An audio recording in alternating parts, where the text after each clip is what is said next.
The groom was only with my daughter for the money. But I had a surprise at the church. Barbara Johnson held her daughter's bouquet with trembling hands as she watched Ashley admire herself in the bridal suite mirror. Her only daughter was radiant, utterly in love with that young man she'd met just 8 months ago. The phone call she'd received the night before still echoed in her mind like a nightmare. An unknown woman's voice had revealed that Tyler, her daughter's fiancé, was only interested in the family inheritance. Barbara's heart clenched every time she looked at Ashley's genuine smile. "Mom, are you okay? You seem worried," said Ashley, adjusting her veil in the mirror. Barbara forced a smile. How could she destroy her daughter's happiness on the most important day of her life? The ceremony would start in 2 hours, and she still didn't know what to do with that terrible information. "I'm fine, sweetheart. You look beautiful," Barbara lied, kissing Ashley's forehead. The door opened and Michael Thompson, the bride's godfather and the family's closest friend for over 20 years, entered with a smile. He immediately noticed the tension on Barbara's face. "The flowers have arrived and the church looks stunning," said Michael, but his eyes silently questioned Barbara. Ashley stepped out to greet the bridesmaids who had just arrived, leaving Barbara and Michael alone in the room. "Barbara, what's going on? You look like you've seen a ghost," Michael whispered. "Michael, I got a call last night. Someone said Tyler is only with Ashley for the money, that he knows about the company, about the inheritance she'll receive." Michael stepped closer, concerned. "Who called? Are you sure it's not just someone trying to stir up trouble?" "I don't know, Michael, but the person knew details. Knew Ashley will inherit 40% of the company when she turns 25. Knew about her father's life insurance. Things I've never told anyone. Barbara had built her cosmetics company from scratch after being widowed at 30. Ashley was all she had in the world, and the thought of someone taking advantage of her made her desperate. Barbara, you have to tell her." "How? Look how happy she is, Michael. What if it's a lie? What if I ruin her wedding for nothing?" Just then, Ashley returned to the room with her 3 bridesmaids. "Mom, the girls want to know if you have Grandma's necklace. I wanted to wear something of hers today." Barbara opened her purse and took out the pearl necklace that had belonged to her mother. As she fastened it around Ashley's neck, she couldn't help but wonder if Tyler also knew about the family jewels. Dear listener, if you're enjoying the story, don't forget to like and especially subscribe to the channel. It helps us a lot as we're just starting out. Now, continuing. The bridesmaids left to get ready, and Barbara was alone with her daughter again. She decided to try a subtle approach. "Ashley, are you sure you really know Tyler? You haven't known each other long." "Mom, please, not this again. I know you think it's all too fast, but I love him. And he loves me. But sweetheart, have you two ever talked about practical things? About the future?" Ashley stopped adjusting her dress and looked directly at her mother. "What are you talking about?" Barbara took a deep breath. She needed to know how deep Tyler had gotten into her daughter's life. "Does he know about the company? About your plans for the future?" "Of course he does. We're getting married, Mom. He knows I'll work with you at the company one day. Why are you asking this?" Barbara's stomach twisted. The caller had been right. Tyler knew exactly what Ashley stood to inherit. "And does he show interest? Ask about the company?" "Mom, what kind of questions are these?" "Tyler supports me in everything. He even suggested I start working at the company before the wedding to learn the ropes." Barbara felt her blood run cold. That wasn't support. It was strategy. "And did you tell him about the other financial details of the family?" Ashley was growing impatient. "Mom, you're scaring me. Why all these questions? Tyler is my fiancé. Of course I talked to him about our lives." Before Barbara could respond, someone knocked on the door.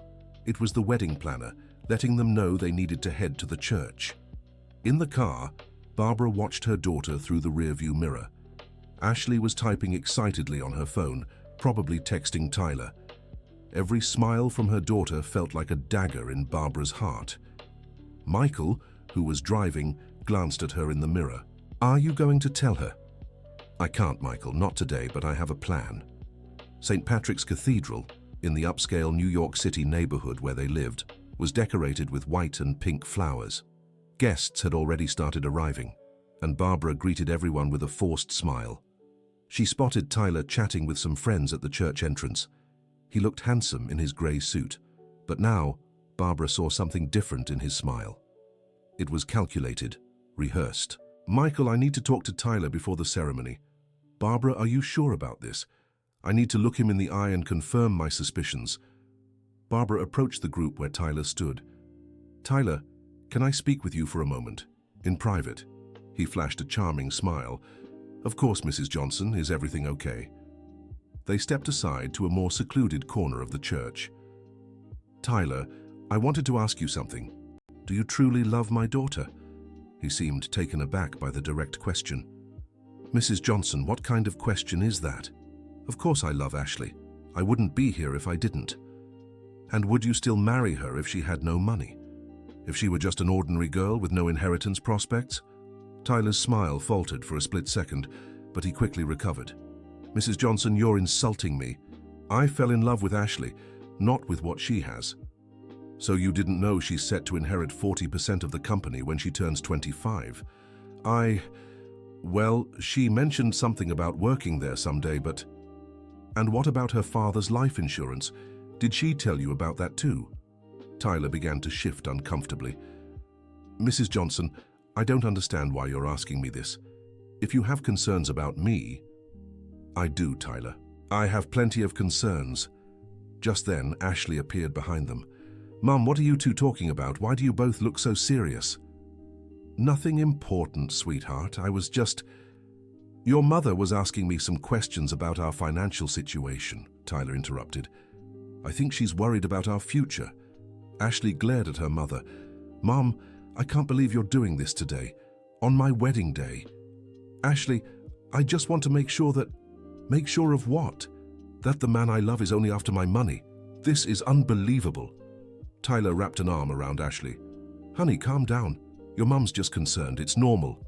"No, Tyler, this isn't normal. My mum has always tried to control my life, and now she wants to control my marriage too." Barbara felt her world crumbling.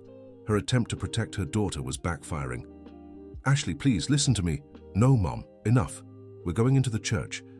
I'm getting married, and you're going to stay quiet." Ashley walked off arm in arm with Tyler, leaving Barbara alone and shattered. Michael approached. "Barbara, what happened?" "I messed up, Michael. I tried to confront Tyler, and now Ashley is furious with me." "Do you still think he's after the money?" "I'm sure of it. Did you see how he reacted when I mentioned the inheritance? He knew everything." The ceremony was about to begin. Barbara took her seat in the front row next to Michael.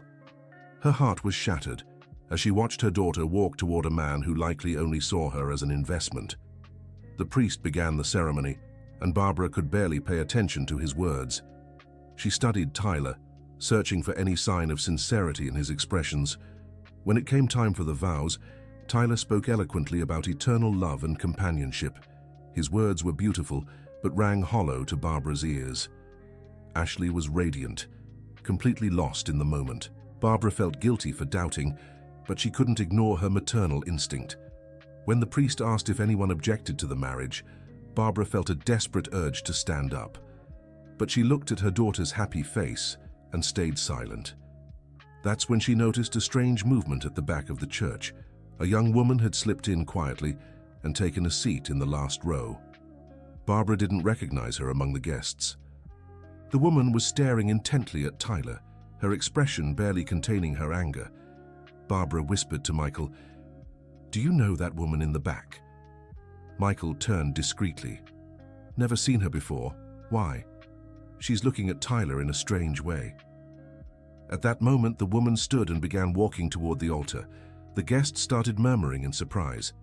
"Excuse me," the woman said loudly. "I need to say something before this wedding goes any further." The priest paused the ceremony, confused. Tyler visibly paled. "Who are you?" asked the priest. "My name is Jessica Wilson, and I was engaged to this man 6 months ago." A shocked murmur spread through the church. Ashley looked at Tyler, horrified. "Tyler, who is this woman?" she asked, her voice trembling. I can explain." "Explain what?" Jessica shouted.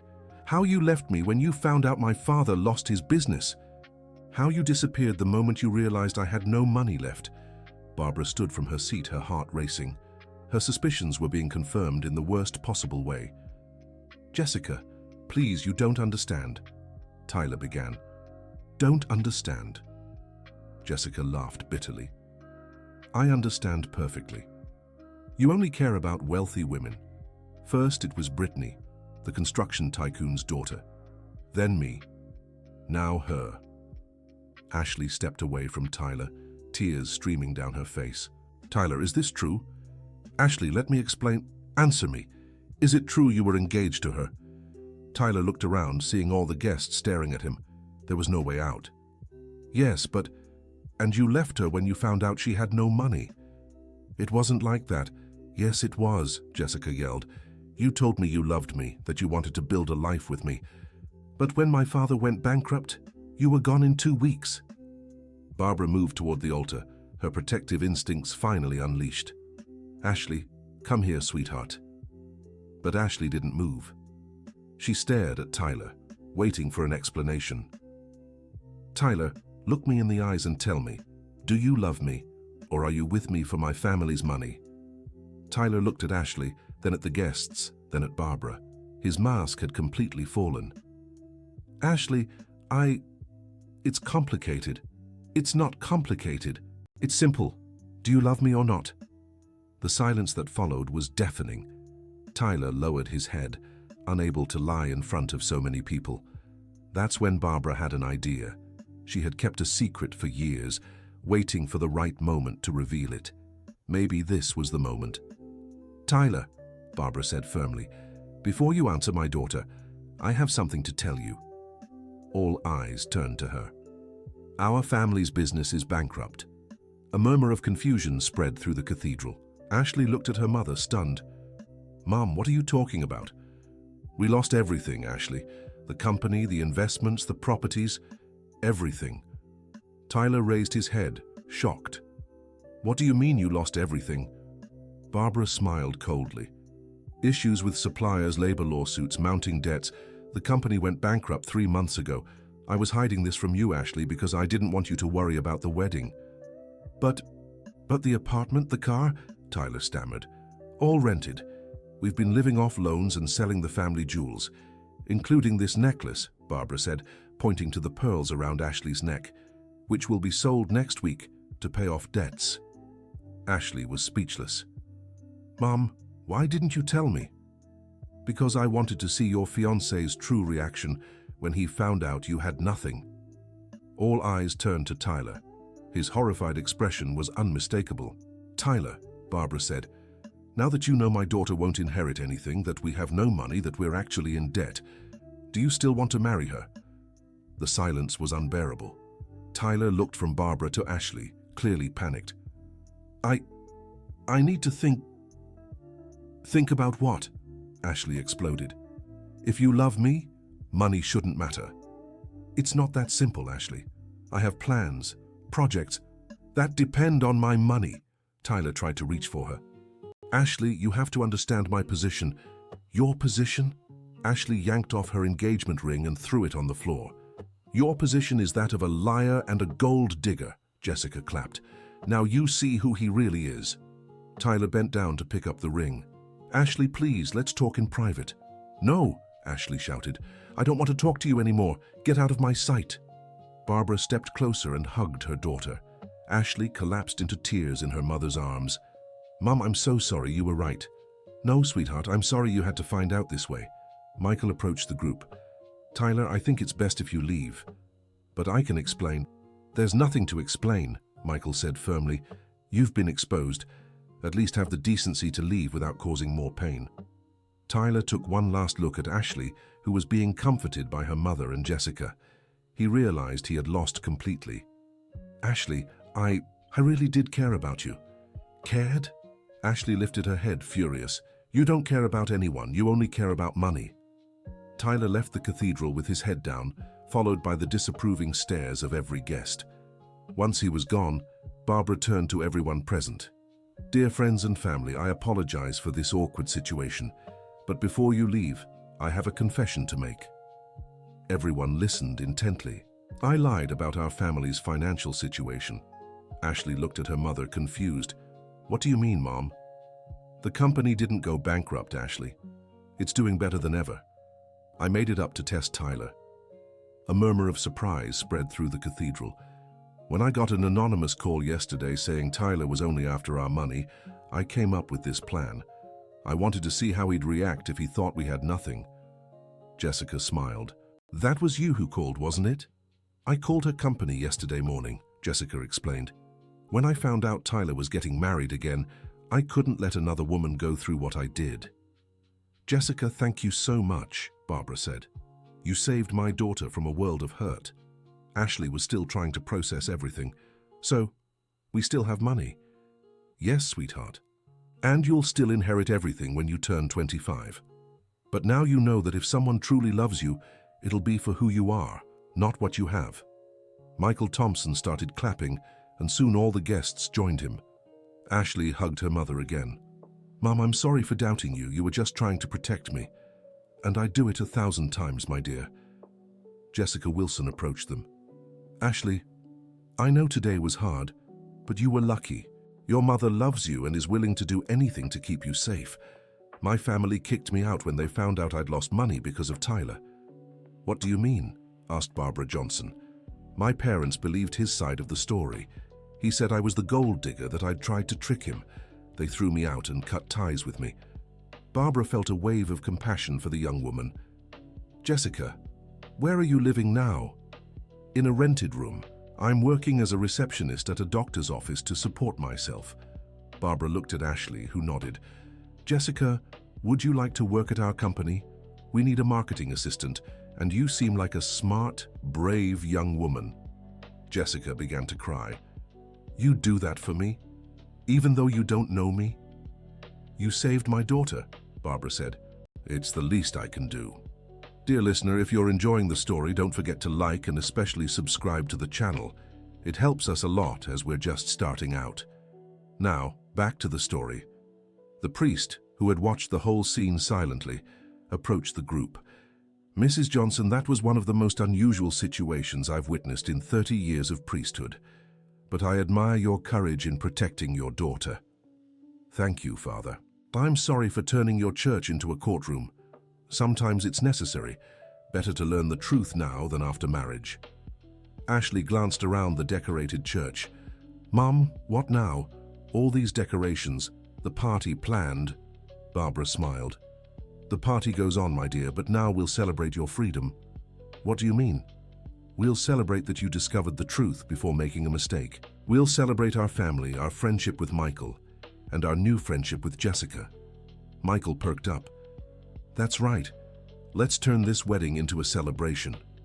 Ashley still hesitated. But Mom, all the guests, they'll talk. Let them talk, sweetheart. Those who truly care about you will understand, and those who don't deserve to be in our lives. One of Ashley's bridesmaids stepped forward. Ashley, do you want help taking off your dress? No, Ashley said firmly. I'll keep it on. Today I married freedom. Everyone smiled. The atmosphere in the church grew lighter. Barbara addressed the guests. Dear friends, I know today was unexpected, but I'd like to invite you all to join us at the reception. It won't be a wedding celebration anymore, but a celebration of family and true friendship. Most guests decided to stay. They realized they'd witnessed something important, a mother protecting her daughter and a young woman discovering her own worth. At the reception hall, Barbara made sure Jessica sat at the main table with the family.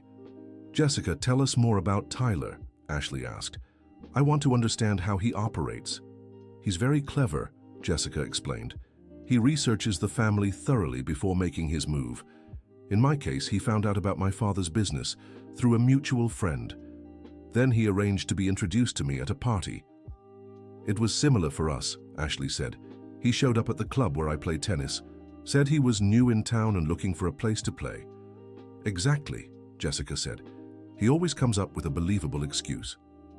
It happened to me at an English course. He enrolled just to meet me. Barbara shook her head. What a twisted plan. The worst part is that he's genuinely charming, Jessica continued. At first, you really believe he loves you. He's attentive, romantic, says exactly what you want to hear. And when did you start suspecting something? Michael asked. When my father started having problems with his business, Tyler got really nervous, began asking strange questions about our financial situation.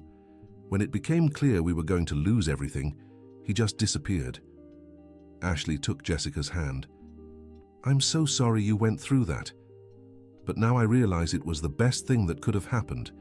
Can you imagine if I'd married him? At that moment, the event coordinator approached the table. Mrs. Johnson, there's a young man outside saying he needs to speak with you urgently. He says it's about Tyler. Barbara tensed. What young man? He wouldn't give his name, just said he has important information. Barbara looked at Michael. Do you think I should talk to him? Let's all go together, Michael suggested. The group headed to the entrance hall of the venue. There stood a young man around 25, visibly nervous. Are you Ashley's mother? He asked. I am. Who are you? My name is Kevin. I'm Tyler's friend. Or I don't even know anymore. Barbara narrowed her eyes. What do you want? I came to warn you about something. Tyler hasn't given up. He's outside in the parking lot, waiting for the party to end. He wants to talk to Ashley. He said what? Ashley asked, alarmed. He's claiming it was all a misunderstanding, that his ex-fiancée is crazy, and that he can prove he really loves you. Jessica laughed bitterly. Of course he'd say that. That's how he operates. When the first strategy fails, he changes tactics. Kevin, Barbara said, why are you warning us? Aren't you his friend? Kevin lowered his head. I was, but I found out some things about him, things that made me sick. What things? Michael asked. Do you know he's done this to other women besides Jessica? We suspected, Barbara said. He has a notebook where he writes down information about wealthy families in the city. Names, assets, where their daughters study, where they hang out. He studies each case like it's a job. Ashley turned pale. A notebook? Yes, and there's more. He doesn't work alone. What do you mean? Jessica asked. He has two partners. They share information and territories. One handles the south side, another the west side, and Tyler takes the north side and downtown. Barbara felt sick. This is a criminal ring. It is. They've pulled this scam on over 10 families in the last 2 years. Michael clenched his fists. That bastard. Kevin, Barbara said, do you have proof of this? I have some photos of the notebook that I took secretly, and I have their WhatsApp conversations. Why are you helping us? Ashley asked. Kevin hesitated before answering. Because one of their victims really hurt herself when she found out the truth. What do you mean, hurt herself? Jessica asked. A woman named Brittany. She tried to take her own life when she realized Tyler had used her. A heavy silence fell over the group. My God, Barbara murmured. That's when I realized they're not just greedy. They're dangerous. They destroy people's lives. Ashley began trembling. Mom, I could have. Don't think about that, sweetheart. You're safe now. But what about the other women? Jessica asked. How many more will be deceived? Kevin looked at them. That's why I came here. Are you going to do something? Barbara thought for a moment. Kevin, would you turn this evidence over to the authorities? I would, but I'm scared. If they find out it was me, we'll protect you, said Michael. I know good people who can help. At that moment, the venue's security guard approached. Mrs. Barbara, there's a young man insisting on coming in. He says he's your daughter's fiancé. It's Tyler, said Kevin. I told you he was waiting. Barbara looked at Ashley. What do you want to do, sweetheart? Ashley took a deep breath. I want to confront him, but not alone. We'll all go together, said Barbara. No, Jessica interjected. I'll talk to him first. Jessica, it's dangerous. It's not. He won't do anything to me in front of everyone. And I know exactly what to say to make him nervous. Barbara wasn't convinced. What's your plan? I'll tell him I've told you everything. About the notebook, the partners, about Brittany. I'll watch his reaction. And if he tries something, Michael and the security guard will be watching from a distance. If he makes a move, you step in. After much discussion, they agreed to Jessica's plan. She walked out of the venue toward the parking lot, followed at a distance by Michael and the guard. Barbara, Ashley, and Kevin watched through the window. "There he is," said Kevin, pointing to a black car. They saw Jessica approach the car. Tyler stepped out, looking surprised to see her. "I wish I could hear what they're saying," Ashley murmured. Through the window they could tell the conversation was growing tense. Tyler gestured wildly while Jessica stood her ground. Suddenly, Tyler grabbed her arm. "Michael!" Barbara shouted, but Michael was already running toward them with the guard close behind. Tyler immediately let go when he saw the men approaching. A few minutes later, Jessica returned to the venue with Michael. "What happened?" Ashley asked. "Exactly what I expected," Jessica replied. "When I mentioned the notebook and the partners, he panicked, tried to intimidate me, said I was making up lies." "And when you brought up Brittany?" Kevin asked. "That's when he lost it. Said if I spread these lies, he'd sue me for defamation." Michael shook his head. "This guy is really dangerous." "Did he leave?" Barbara asked. "Yes, but before he did, he said this wasn't over, that he'd prove he's being wronged." Kevin paled. "He might come after you. When he's cornered, he's unpredictable." Barbara made a decision. "That settles it. Tomorrow we're going to the authorities. With the evidence Kevin has, they can investigate the whole group." "What about the other victims?" Ashley asked. "They deserve to know the truth." "You're right," Jessica said, "especially Brittany. If she's still recovering, knowing she wasn't the only one might help her." Kevin nodded. "I have all their names. I can help you find them." Barbara looked around at the group that had formed. "Do you realize what we're doing? We're creating a support network for women who've been deceived by these men." "That's a great idea," Michael said. "You could call it Women on Alert or something." Ashley smiled for the first time since the confrontation at the cathedral. "Mom, can I use part of my inheritance to fund this?" "Of course, sweetheart. But you don't even need the inheritance. The company can sponsor it." Jessica was moved. "You'd really do that?" "Not only will we do it, but you'll be our first employee," Barbara said. "You know their strategy better than anyone." The rest of the gathering turned into a planning session. Guests who stayed until the end showed interest in the project and offered help. One of Barbara's friends, a psychologist, volunteered to provide emotional support for victims. Another guest, a lawyer, offered legal assistance. When the party finally ended, it was past midnight. Barbara, Ashley, Michael, Jessica, and Kevin gathered one last time. "Guys, I still can't believe what happened today," said Ashley. "I started the day thinking I was going to marry the love of my life, and I end it finding out he was a scammer." "But you also end it knowing you have a family who loves you and new friends who care about you," said Jessica. Barbara hugged her daughter. "My dear, today you grew so much. You learned the difference between love and self-interest, between family and strangers. And the best part," said Michael, "is that you all turned a tragedy into an opportunity to help others." Kevin, who was calmer now, smiled. "I feel so much better knowing I did the right thing. Thank you for giving me courage."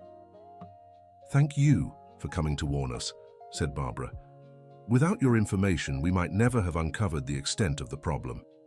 Dear listener, if you're enjoying the story, take a moment to like and especially subscribe to the channel.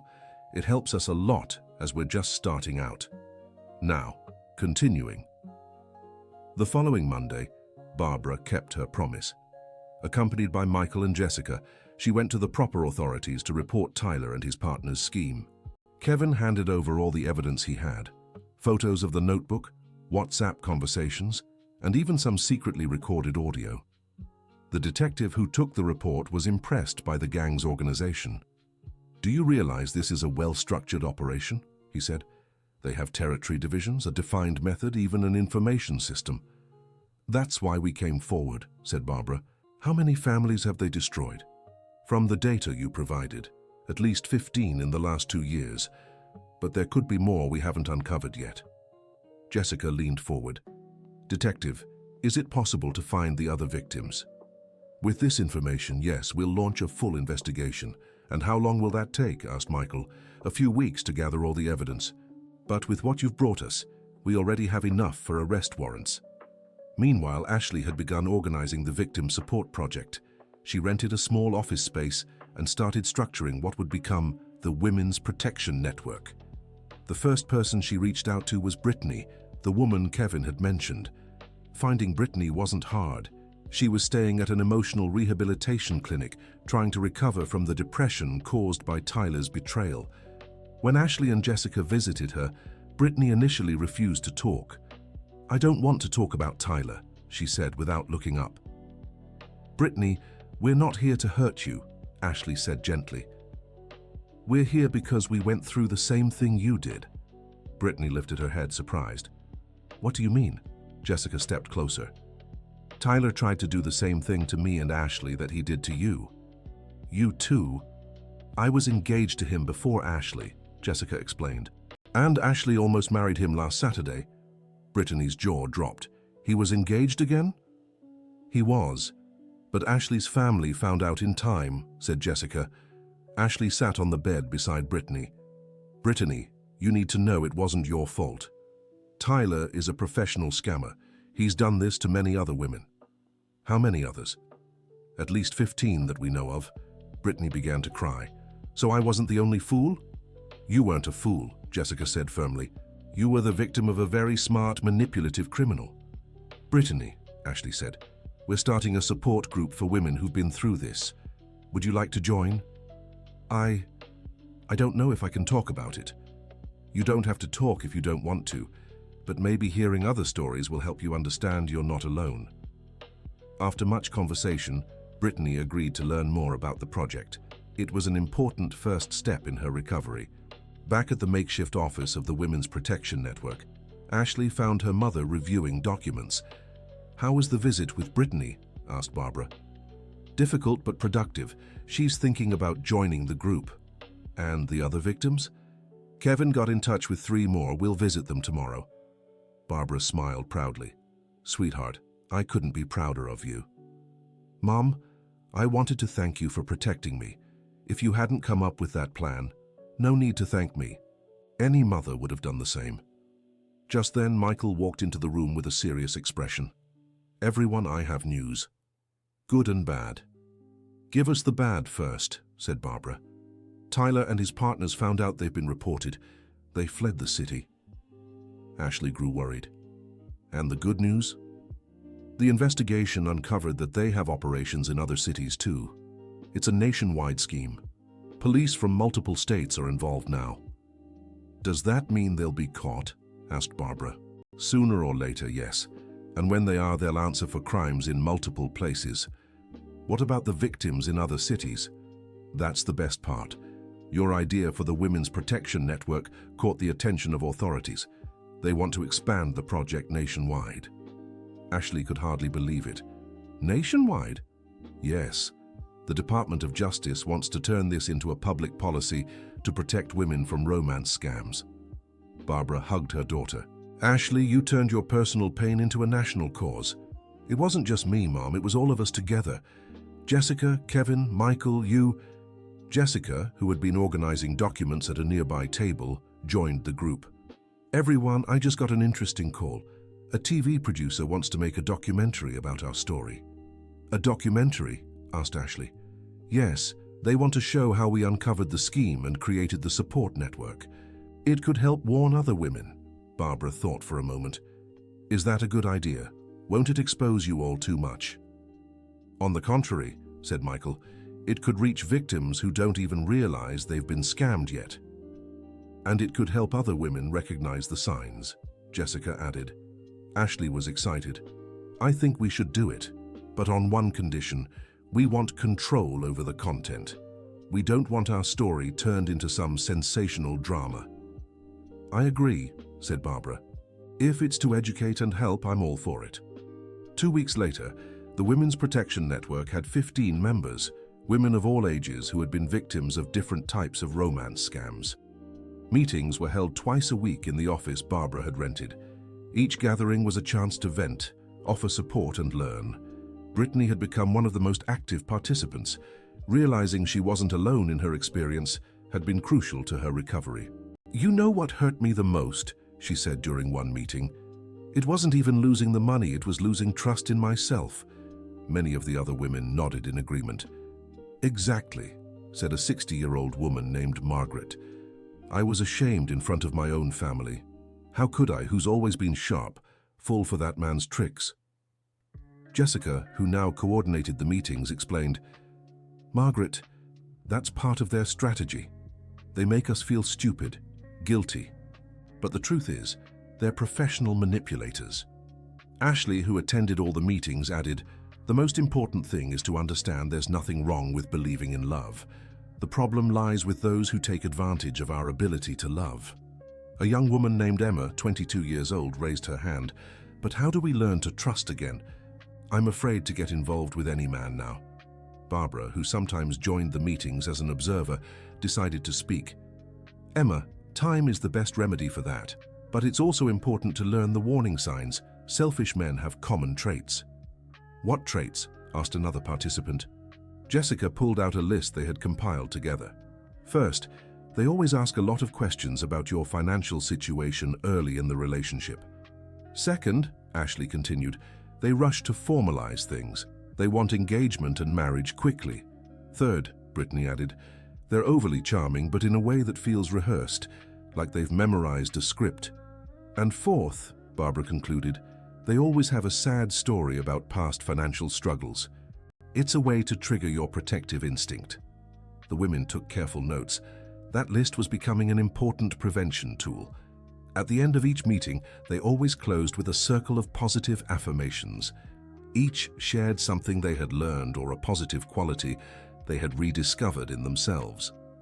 "I learned I'm stronger than I thought," said Brittany. "I rediscovered that I have good intuition. I just need to trust it more," said Emma. "I learned that asking for help isn't a sign of weakness," said Margaret. When it was Ashley's turn, she looked around the circle.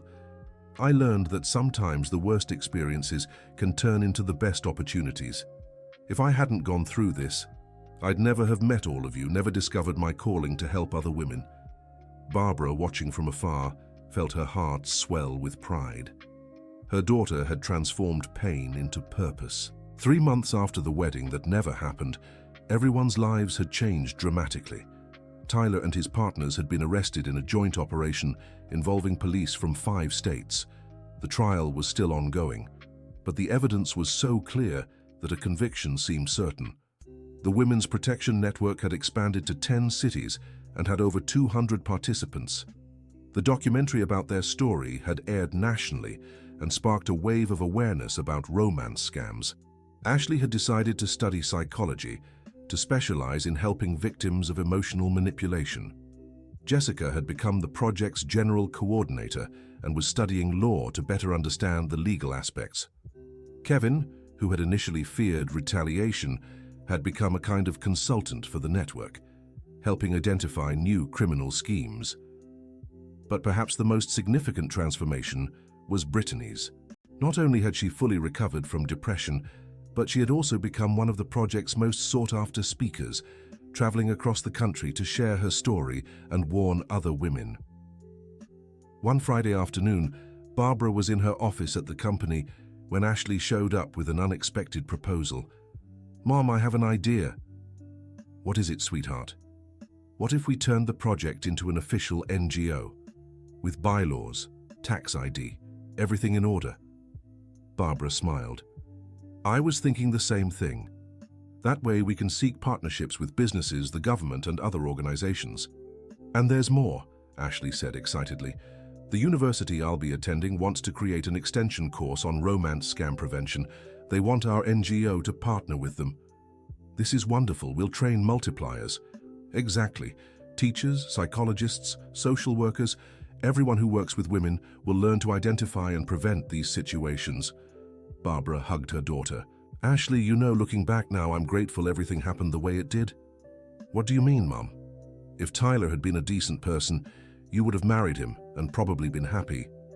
But this entire network of women you've built wouldn't exist. Hundreds of others wouldn't have been warned and protected." Ashley thought for a moment. "That's true. Sometimes the worst moments in our lives lead to the best outcomes." "And besides," Barbara added, "you discovered your true calling. You've always been good at caring for people, but now you've found a way to do it professionally." Just then, Michael walked into the room excited. "Ladies, you won't believe the call I just got." "What happened?" they asked in unison. "The UN wants to learn about your project. They're considering replicating the model in other countries." Ashley was stunned. "The UN?" "Yes, it seems romance scams are a global issue, and the model you've created is gaining international attention." Barbara could hardly believe it. "Michael, this means that you might be creating something that will protect women worldwide." The three hugged, overwhelmed. What had begun as a personal tragedy was turning into a global revolution for women's protection. 6 months later, Barbara and Ashley's story had become a case study in universities across multiple countries. The Women's Protection Network model was being implemented in 15 countries across Latin America, Europe, and Africa. Ashley, now 24, had become an international authority on the subject. She traveled the world giving talks and trainings, always accompanied by Jessica, who had become her professional partner and closest friend. Brittany had written a book about her experience, which became a bestseller and was being translated into multiple languages. All proceeds went to the NGO. Kevin had graduated with a degree in investigative journalism and worked for a magazine dedicated to exposing criminal schemes. He never let another scammer operate with impunity again. At 55, Barbara had discovered a new passion: philanthropy. She had turned part of her business into a foundation dedicated to protecting vulnerable women. Michael remained the family's best friend and had become the NGO's volunteer treasurer. On a sunny December afternoon, exactly 1 year after the wedding that never happened, Ashley was in her office preparing a presentation for the UN when her mother walked in with a surprise. "Sweetheart, there's someone here who wants to meet you." "Who is it, Mum?" Barbara stepped aside and a shy 18-year-old girl entered the room. "Hi, my name is Madison. I wanted to thank you." "Thank me for what, Madison?" "My boyfriend was trying to convince me to lend him money. My family thought it was strange, but I was in love and didn't want to listen. Then my cousin showed me the documentary about you."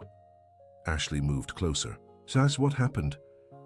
"I started noticing the signs you taught about. He kept asking about my family's money, rushed me into commitment, and had that sad story about past struggles." "Did you confront him?" "I did. When he saw I was suspicious, he got aggressive. That's when I knew you were right." "Did you break up with him?" "Yes, and I later found out he was doing the same thing to 2 other girls at my college." Ashley hugged Madison. "Madison, you didn't just save yourself. You probably saved these other girls too." "That's exactly what I wanted to tell you all. Because of the work you do, I managed to escape a scam, and now I'm going to share this information with all my friends." Barbara, who had been watching the scene, felt her eyes fill with tears. This was the concrete proof that all the suffering had been worth it. "Madison," Barbara said, "would you like to join our meetings? Not as a victim, but as a mentor." "I'd love to. Can I bring this information to my college?" "Of course you can," Ashley replied.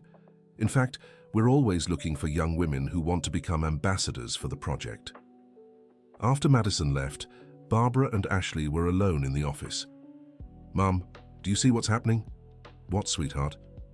"We've created a virtuous cycle. Every woman we save becomes a mentor who saves others." Barbara smiled. "And to think it all started with my motherly intuition about Tyler. Your intuition and your courage, Mom. You risked our relationship to protect me. I'd do it 1,000 times over. I know. And I hope one day I'll be as brave a mother as you are." Just then, Jessica walked into the room beaming. "You guys have to see this." She held up her phone with a news article. Tyler was sentenced to 12 years in prison, and his accomplices each got 10 years. Ashley let out a relieved sigh. Finally, they won't be able to hurt anyone else. "And there's more," Jessica continued. "The judge ordered that all the assets they gained from the scams be sold, and the money given to women's protection organizations." Barbara smiled. "So the money they stole from their victims will now be used to protect other women." "Exactly. It's perfect poetic justice." The 3 women embraced again. It was the closing of one chapter and the beginning of a new one. 2 years later, On what would have been the third anniversary of Ashley and Tyler's wedding, something entirely different took place. The first international conference on romance scam prevention, organized by the NGO they had founded. The event brought together experts from 40 countries, all the project's founders, hundreds of former victims who had become mentors, and government officials interested in implementing protective policies. Ashley, now 26 and a psychology graduate, was the keynote speaker. As she stepped onto the stage, she looked out at the audience and saw hundreds of women whose lives had been touched by the project in some way. 3 years ago, she began, I was an hour away from marrying a man who only saw me as a financial investment. I thought my life was over when I discovered the truth. Today, looking at all of you, I know my life was just beginning. The audience erupted in applause. What I've learned these past 3 years is that our pain can turn into purpose. Our suffering can become the strength that protects others. Barbara, seated in the front row beside Michael, Kevin, and all the project's founders, felt her heart swell with pride. But the most important lesson, Ashley continued, is that true love begins with self-love. When we love and respect ourselves, we can recognize when someone doesn't truly love us. In the back of the auditorium, Madison sat with a group of young college women who had become project ambassadors at their schools. I want to end with a message for every woman watching.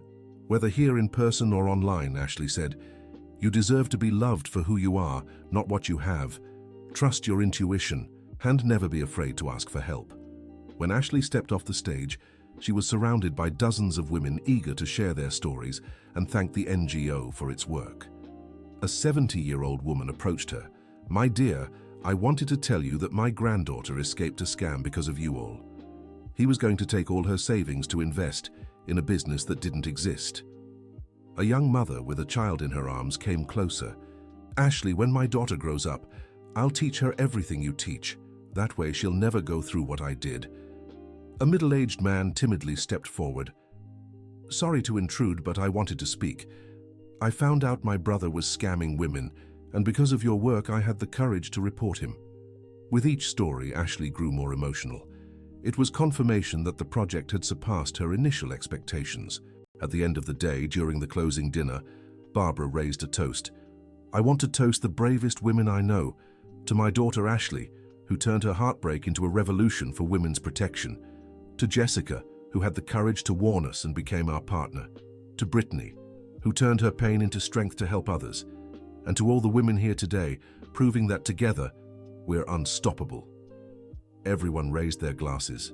And I want to toast, Ashley said, to the best mother in the world who had the courage to protect me even when she knew I'd be angry with her. To Barbara, everyone cheered in unison. Michael stood up. And I want to toast to the power of a woman's intuition. If women trusted their instincts more, half the scammers in the world would be out of a job. Everyone laughed and applauded. Jessica also rose. I want to toast to the day I realized being deceived by Tyler was the best thing that ever happened to me, because it brought me to this family and this purpose. To the family we choose, Brittany shouted. To the family we choose, everyone repeated. When the party ended and everyone went home, Barbara and Ashley stayed alone on the hotel balcony, gazing at the stars. Mom, do you have any regrets? Ashley asked. None. And you? Just one. Barbara looked at her daughter, concerned. What? I regret doubting you that day at the cathedral. You were protecting me and I couldn't see it. Barbara hugged her daughter. Sweetheart, you were in love. It was natural to defend who you loved. The problem was he didn't deserve your defense. But what if I'd listened to you from the start? Could we have avoided all that drama? Ashley, if things had happened differently, maybe you'd never have discovered your calling. Maybe all those women you've helped would still be unprotected. Maybe Tyler and his partners would still be operating. Ashley considered her mother's words. That's true. Sometimes the hardest path leads to the right destination. Exactly. And besides, you learned a lesson you'll carry for life. Always trust your mother's intuition. The two laughed. I promise, Mom. Next time you say you don't like a boyfriend of mine, I'll listen. I hope next time it's just because he leaves dirty socks on the floor, not because he's a criminal. Mom, do you think I'll ever be able to trust someone again? To really love? Barbara looked into her daughter's eyes. I'm sure of it, because now you know the difference between love and selfish interest. You know the signs, and most of all, you know you deserve real love. What if I make another mistake? If you do, I'll be here to help you, like I always have been. Ashley smiled. Thank you, Mom, for everything. Thank you, my daughter, for turning our pain into hope for so many people. They stayed there, embraced, watching the stars and reflecting on the incredible journey they'd shared. End of the story. Now tell us what you thought of this touching story. Do you believe Barbara's maternal intuition saved not only Ashley but hundreds of other women? Share your thoughts in the comments and let us know if you've ever been through a similar situation. Don't forget to like and subscribe to the channel so you won't miss other stories that show the strength of family and the bond between women.